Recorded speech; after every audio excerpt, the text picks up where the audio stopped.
ధనురాశి వారికి 1వ తారీఖు మార్చి నెల 2025 నుండి 10వ తారీఖు మార్చి నెల 2025 వరకు గోచార ఫలితాలు ఏ విధంగా ఉన్నాయో తెలుసుకునే ప్రయత్నం చేద్దాము. ఇవి కేవలం గోచార ఫలితం మాత్రమే. ఇందులో ఎక్కువ గ్రహాలు బాగలేవని మీరు కంగారు పడక్కర్లేదు. ఇది కేవలం మీకే జరిగిపోతున్నట్టుగా మీరు భావించక్కర్లేదు. ఇది కొన్ని కోట్ల మందికి సంబంధించినటువంటిది రాశిగతమైన ఫలితాలు. ఇవి వ్యక్తిగతమైన ఫలితాలు కాదు. వ్యక్తిగతమైన ఫలితాలని జాతక ఫలితాలు అంటారు. అవి రాయించుకోండి నిష్ణాతుల చేత. మా దగ్గర కూడా సౌకర్యం ఉన్నది. ఇకపోతే ఈ ధనురాశి వారికి తృతీయ స్థానంలో శని భగవాన్ యొక్క సంచారము, రవి సంచారము, 2 గ్రహాల యొక్క సంచారం జరుగుతున్నది. చతుర్థంలో బుధుని యొక్క సంచారము, శుక్రుని యొక్క సంచారము, రాహుగ్రహం యొక్క సంచారము జరుగుతున్నదండి. అట్లాగే 6వ స్థానంలో గురుని యొక్క సంచారము, 7, 6 2 స్థానాల్లో కుజుని యొక్క సంచారం జరుగుతున్నది. అట్లాగే 10వ స్థానంలో కేతుగ్రహం యొక్క సంచారం జరుగుతుంది. ఈ గ్రహాలు బాగానే ఉన్నాయి. వీటి వల్ల కలిగే ఫలితం ఏ విధంగా ఉంటుంది అని మనం తీసుకున్నట్టయితే, శని భగవానుడు తృతీయంలో సంచారం చేస్తూ ఉన్నారు. ఈ 10 రోజులు కూడా అక్కడ చాలా చక్కటి ఫలితాలన్నీ ఏర్పడుతూ ఉంటాయి. మన అన్నదమ్ముల మధ్యన, మన సాటి ఉద్యోగస్తుల మధ్యన, మన ఉన్నత ఉద్యోగుల మధ్యన, మనకంటే తక్కువ స్థాయిలో ఉన్నటువంటి ఉద్యోగుల మధ్యన, అలాగే వ్యాపారం దగ్గర ఎవరితో 2 ముగ్గురితో కలిసి చేస్తున్న వాళ్ళ సహకారం, అలాగే అందరి యొక్క సహాయ సహకారాలు అందడం ద్వారా ఆదాయాలు పెరిగే అవకాశం ఉంటుంది. మనసు ఆహ్లాదంగా ఉంటుంది. ఈ విధమైన పరిస్థితులు అన్నీ కూడా మనకి శని భగవానుడు తృతీయ స్థాన చలనం వల్ల జరుగుతూ ఉంటాయి. అట్లాగే రవి భగవానుడు కూడా తృతీయ స్థానంలోనే సంచారం చేస్తూ ఉన్నారు. దీని ద్వారా మనకి మన కుటుంబ సభ్యులందరికీ కూడా ఆరోగ్యం బాగుండేటువంటి పరిస్థితి అంతా కూడా చక్కగా కనపడుతూ ఉంటుంది. అందరి సహాయ సహకారాలు మనసా వాచ కర్మణ అందరూ అందిస్తూ ఉంటారు. తద్వారా మన పురోగతికి ఆర్థికంగా కానివ్వండి మంచి ఫలితాలన్నీ కూడా మనకి జరుగుతూ ఉంటాయి ఈ తృతీయ స్థాన రవి సంచారం వలన. ఇకపోతే చతుర్థ స్థానంలో బుధుడు, రాహువు, శుక్రుడు 3 సంచారాలు, 3 రాశుల యొక్క సంచారం జరుగుతూ ఉన్నది. ఇకపోతే చతుర్థ స్థానంలో బుధుని యొక్క సంచారం చాలా మంచిదండి. తల్లిగారి ఆరోగ్యం బాగుంటుంది, విద్య విషయంలో బాగుంటుంది, భూమి, గృహము ఇత్యాది, వాహనము ఇత్యాది విషయాలన్నింటిలో కూడా మనకు అనుకూలమైన ఫలితాలు వస్తాయి. మీరు కొనాలనుకున్నా కొనగలుగుతారు, అమ్మాలన్నా అమ్మగలుగుతారు, సరి అయిన ధరకి అమ్ముకోగలుగుతారు. ఈ విధమైనటువంటి ఫలితాలన్నీ కూడా బుధుని ద్వారా సంక్రమిస్తూ ఉన్నాయి. అట్లాగే చతుర్థ స్థానంలో రాహు వలన దీనికి భిన్నమైనటువంటి ఫలితాలన్నీ ఏర్పడుతూ ఉంటాయి.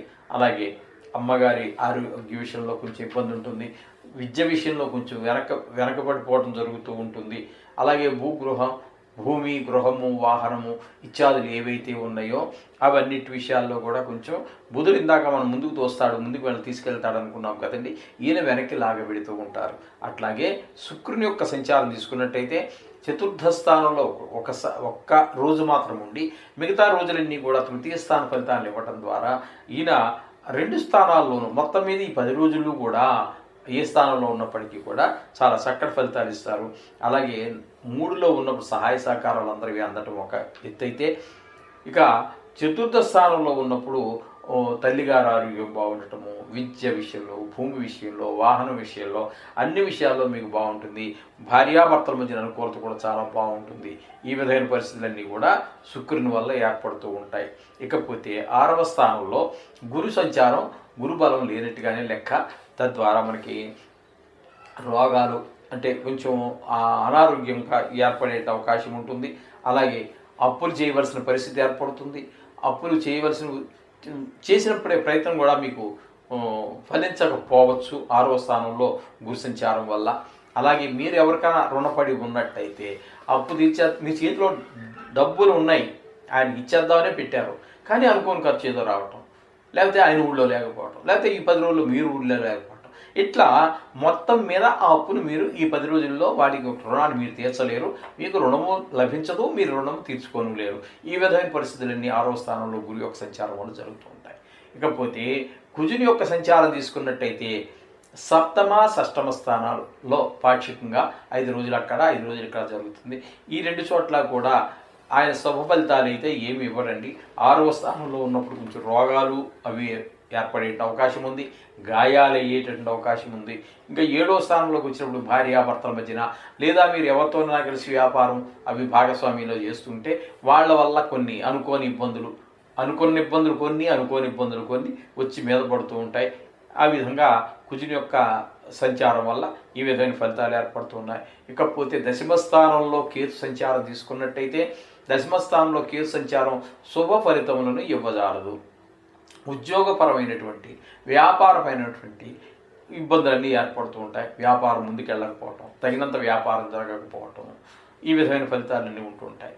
అదే ప్రైవేట్ ఉద్యోగం అయితే అక్కడ కూడా ఏవో చిన్న చిన్న రాజకీయాల ద్వారా వాళ్ళెవరో మీ మీద మీ పై ఉండేటటువంటి వారికి షాప్ యజమాని కావచ్చు, లేకపోతే మరి ఎవరో అక్కడ కంపెనీ యజమాని అవ్వచ్చు, అటువంటి వాళ్ళకి పితూరులు చెప్పడం లాంటి కొన్ని ఇబ్బందులన్నీ కూడా ఏర్పడుతూ ఉంటాయి. ఇది కేతు వల్ల ఈ విధమైన ఫలితాలన్నీ ఏర్పడుతూ ఉంటాయి. మొత్తంగా మనం ఈ ధనురాశి వారికి చెప్పుకోవాలి అన్నట్టయితే మనకి తృతీయ స్థానంలో సంచారం చేస్తున్నటువంటి శని భగవానుడు, రవి భగవానుడు, 4వ స్థానంలో సంచారం చేస్తున్నటువంటి బుధుడు, శుక్రుడు, 4 గ్రహాల యొక్క అనుకూలత మనకి స్పష్టంగా గోచరిస్తూ ఉంది. 4 గ్రహాల యొక్క ప్రతికూలత కూడా మనకి తెలుస్తూనే ఉంది. కాబట్టి ఈ రాశి వారికి పర్వాలేదు, కానీ ఈక్వల్గా ఉంటుంది. కొంచెం గ్రహాలు ఎక్కువగా అనుకూలత సమానంగా ఉన్న కారణంగా మొత్తం మీద బాగుంటుందని చెప్పుకోవచ్చు. కానీ ప్రతికూలంగా ఉన్న గ్రహాలకు మాత్రం పరిష్కారం తప్పకుండా ఏదో ఒక మంత్రం చెప్పుకున్నాం కదండి మనం, ఆ నవగ్రహ మంత్రాలు ఏవో పారాయణ చేయటం అవి చేసుకోండి. శుభం, మంచిగా జరుగుతుంది.